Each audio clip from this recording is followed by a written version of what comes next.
வணக்கம். நாம் இன்றைக்கி ஆழ்வார்பேட்டையில் இருக்க குழந்தை முத்துக்குமார சுவாமி கோயிலுக்கு தான் வந்திருக்கோம்.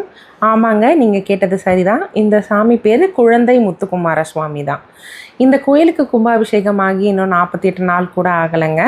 இந்த கோயில் 26 ஜூன் 2026 கும்பாபிஷேகம் பண்ணாங்க. நம்மளை உள்ளே நுழையும் போதே ரொம்ப அழகாக இந்த நாவல் பழம் மரம் வந்துட்டு நம்மளை உள்ளே வாங்க வாங்கன்னு கூப்பிடும். அந்த நாவல் பழத்தை நாங்கள் டேஸ்ட் கூட பண்ணி பார்த்தோம். அவ்வளோ அழகாக இருந்தது. பேருக்கு ஏற்ற மாதிரி குழந்தையாக முருகர் உள்ளே உட்கார்ந்துருக்காரு.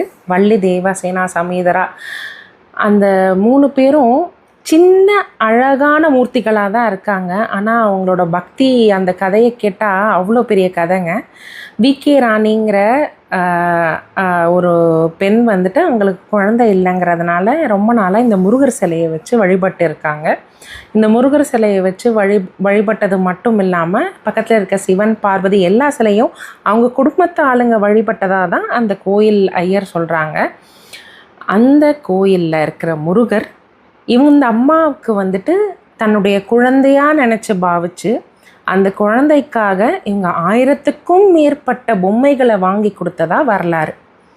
விகே ராணி அம்மையாருக்கு ரொம்ப நாளாக குழந்தை இல்லாத காரணத்தினால அந்த முருகப்பெருமானை நினச்சி வேண்டி பூஜை செஞ்சுட்டு இருக்கும்போது ஒரு நாள் கனவில் 6 வயசு குழந்தையாக வந்து காட்சி கொடுத்துருக்குறாரு.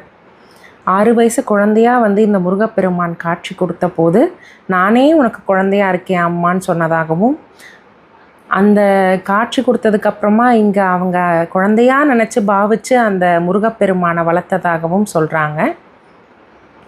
இங்கே சிவபெருமான், பார்வதி, சண்டிகேஸ்வரர் எல்லா சன்னதியுமே இருக்குது. அங்கே இருக்க குருக்கள் சொன்னாங்க, இந்த உபசன்னதிகளில் இருக்க எல்லா பிரதிஷ்டை பண்ண சிலைகளுமே அந்த காலத்தில் அந்த விகே ராணி மற்றும் அவங்களோட சொந்தக்காரங்க, அவங்களுக்கு முன்னோர்கள் எல்லாரும் வச்சு வழிபட்ட வீட்டு தெய்வமாக இருந்திருக்காரு இந்த சுவாமிகள் எல்லாம். இப்போ அந்த கோயிலோட இடத்த விகே ராணி அம்மையார் அவர்களுக்கு எந்த விதமான வாரிசும் இல்லாததுனால கவர்மெண்ட்டுக்கே எழுதி கொடுத்துருக்காங்க. இந்த கோயில் வடபழனி கோயிலோட உப கோயிலாக இருக்குது. வணக்கம். எல்லோரும் கண்டிப்பாக இந்த கோயிலை ஒரு தடவை